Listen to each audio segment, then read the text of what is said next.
Hey, what is up, Smashers? Guess what? We are coming from my little gym in my practice. It's so much easier because, well, I got the equipment here. Listen, we're going to be talking about hip mobility, and I know a lot of people have asked me about adductor issues, so what I'm going to do is, I'm going to put down the kettlebell because we're going to be using it. What I'm going to tell you is, no, I don't wear shorts and a t-shirt in my practice. I wear a shirt and a tie, but what happens is a lot of people are missing internal and external rotation when it comes to how their hips move, and they focus on hamstrings and quads. And I know a lot of the posts out there, a lot of the videos, a lot of the nonsense that's going on out there, it's always posterior chain and quads over and over and over again. The problem with that is unless you want your hips to move like a hinge, there's a lot more going on, and there's a lot more internal and external rotation going on in the hips than there is flexion extension when it comes to how the mechanics of the hip work, because your hip is a ball and a socket joint. So if your hip, remember, super deep socket, that acetabulum, head of the femur sits in there, so your hips sit like this,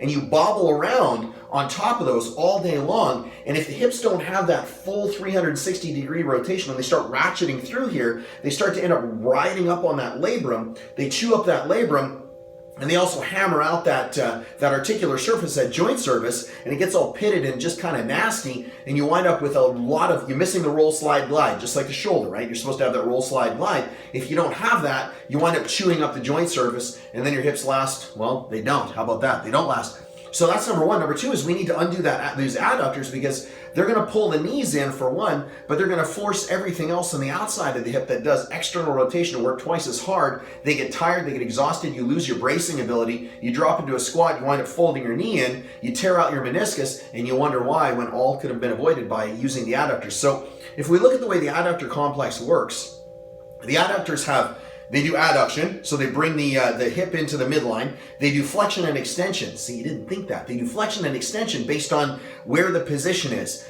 But now if we're going and we're walking, so if you look at your gait has to extend, right? So as you take a step, front leg goes forward, back leg either stays planted, or we have this scissor action. In order to do that, that back leg has to be able to accommodate internal rotation, and that front leg has to be able to accommodate the opposite. So if you have no internal external rotation, you wind up having a really small, short, stubby little gait, or you wind up kicking your feet out like a duck when you run or you walk. You run like Phoebe off of Friends. Either or, really, really bad. So we need to undo that internal external rotation problem. We need to undo those adductors.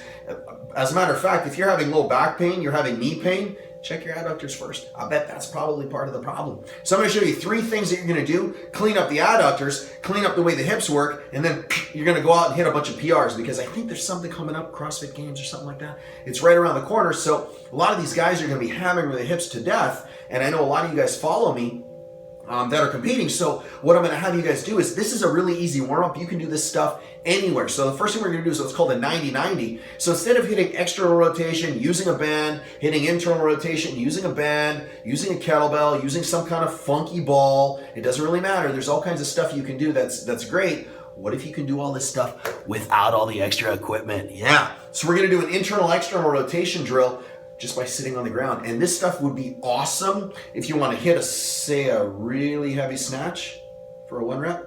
I don't know, just asking.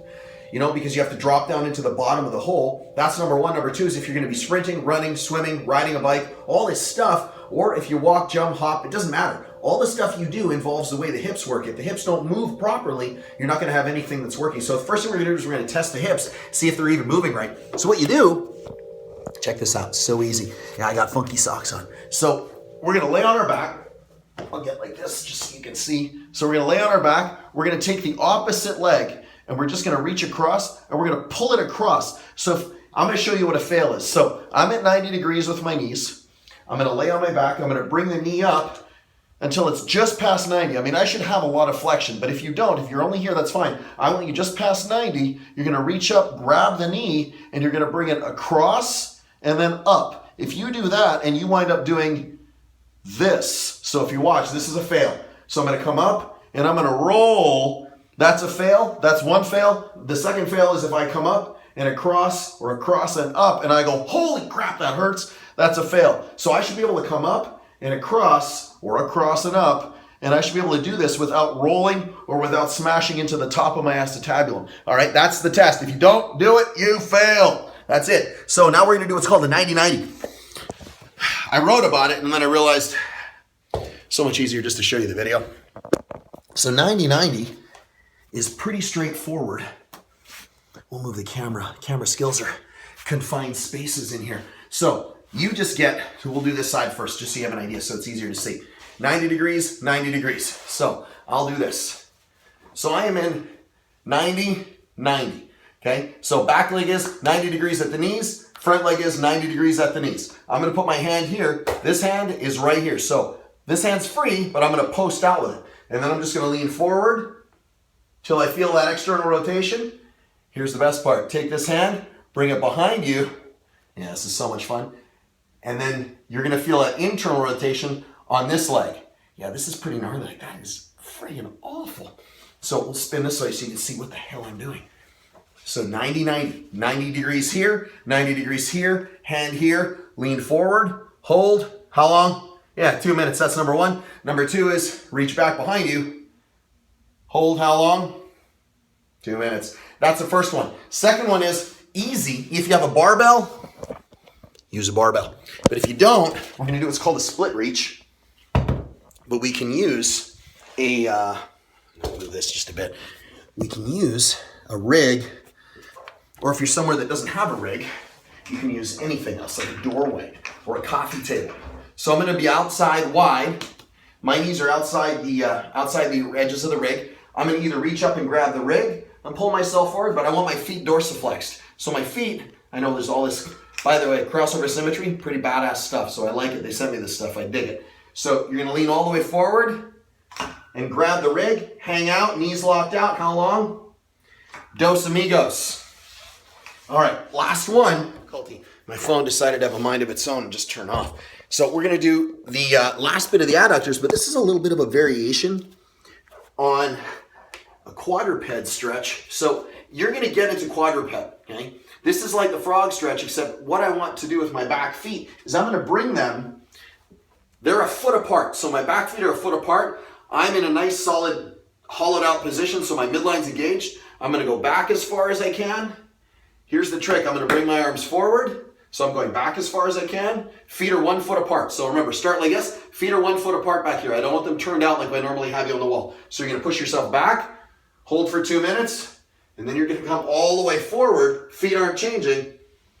Good, I need more room in this place, huh? I could probably do all this stuff outside. I could have done this on the trail in the park. Yeah, my feet squeak. Because I'm old. So here's what you do. Feet are foot apart. I'm gonna go really far out. So I'm in nice, this is a quadruped position. Go as wide as you can comfortably, and then push yourself back. Hold for how long? 2 minutes. And then you're gonna come all the way forward. Same thing, 2 minutes. And then the same thing back, 2 minutes, and then forward 2 minutes. The reason I'm having you do that is you're gonna alternate back and forth. Do that entire thing 3 times. I know that's what, 2, 4, 6, what are we, 4, 8, 12 minutes? That's a lot of stuff. But you know what? Your hips are worth it. So I gave you all this stuff because I want you to be able to do this without equipment. This is a whole equipment-free kind of video right now today. All right, so I am Trev, SmashweRx, doing awesome things every day. Hips are super buttery. I'll check you guys out tomorrow. Peace.